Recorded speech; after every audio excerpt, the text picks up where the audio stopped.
I've come across a lot of YouTube videos that are sponsored by Squarespace. It's usually a similar format. The creator introduces them, talks about making their own website with their simple tools, and gives us a promo code to sign up. But there is a bit of an elephant in the room here. These creators are paid by Squarespace to tell us how great Squarespace is. So these endorsements shouldn't be seen as glowing reviews. These creators are obviously going to be biased when someone pays a substantial amount of money to advertise their services. As a small channel who doesn't have any sponsors, I'm not being paid to tell you how great Squarespace is. So I decided to use one of their free trials in order to give their services an honest review. Are they as good as these creators make them out to be, or could there be a better option for you outside of Squarespace? Let's get into it. The largest takeaway I've had from seeing these ads is that Squarespace is easy to use. A creator might tell us they're not great at designing websites, but Squarespace made it simple for them to get one up and running. And honestly, they're not wrong here. I had no trouble choosing one of Squarespace's templates and editing the demo data into my own material. It took me 31 minutes from start to finish to design a functional website, replacing their default photos and their default text with my own. Of course, there would be more time required in order to finish adding content and to customize the pages to my liking, but that shouldn't detract from their ease of use. There is, however, an important caveat that will be addressed later in the review. Now, there is a lot under the hood in the Squarespace admin control panel. You can see from here where I'm at right now, we've got pages, design, commerce, marketing, scheduling, analytics, profile settings, and help. And these options make it seem like Squarespace is the complete package. Site styles allow me to customize fonts, colors, animations, and more. Commerce has a page that welcomes me to my own store, lets me add products for sale and a way to get paid, among other options. Analytics shows me sales, traffic, geography, and other data. An in-depth review of everything here could take a significant amount of time. Suffice it to say, there are a lot of options here to help you build and customize your website.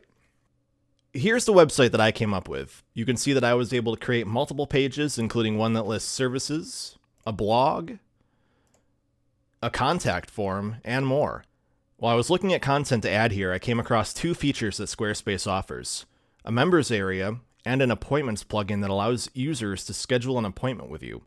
My initial thought was that these were fantastic features that could provide a lot of value to users, but then I noticed that they require an additional cost per month to use.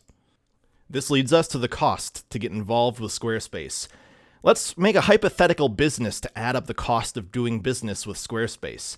We'll choose their most popular plan, which is either $18 or $26 per month, depending on if you pay annually or if you pay monthly. Choosing the middle option for appointments and a members area will add $23 to $25 and $18 to $20 per month respectively. This puts us at $71 a month paid monthly, or $59 a month if paid annually. As we chose Squarespace's most popular plan, the business plan, we won't have a point of sale, customer accounts, checkout on our domain, subscriptions, or advanced shipping, to list a few. And these could be crucial for our purposes. These are exorbitant prices. And you might argue, well, Greg, these prices could be better for a small business than paying a designer $3,000 or so to create a custom website design for you. And that's a fair point, but there is an easy rebuttal here. For my personal website, I use a hosting company that charges me $4.25 a month. I paid a one-time fee of $60 for the template I use, which you see right here, and another $90 a few years later to renew my subscription to their members area to download the latest version of their template. I installed a free open source content management system called WordPress to run and manage my site. I installed the template that I purchased, and I installed a number of free plugins. I have full control over this website. Squarespace requires you to use one of their custom templates, but I can use whatever template I want here. I currently have my website set up so that users can add photo prints to their cart, check out, and pay, and have the prints sent to them. I didn't pay extra for that like I would have to with Squarespace. Now, I don't use a appointment plugin or a members area plugin on my website, but I did search the WordPress plugin database for both, and it does appear that there are a few free plugins that do offer both of those solutions at no additional cost. Honestly, it wasn't much harder to set this website up than it was to set up one with Squarespace. For me, it's not a good business decision to pay $71 a month for something that I currently pay $4.25 a month for.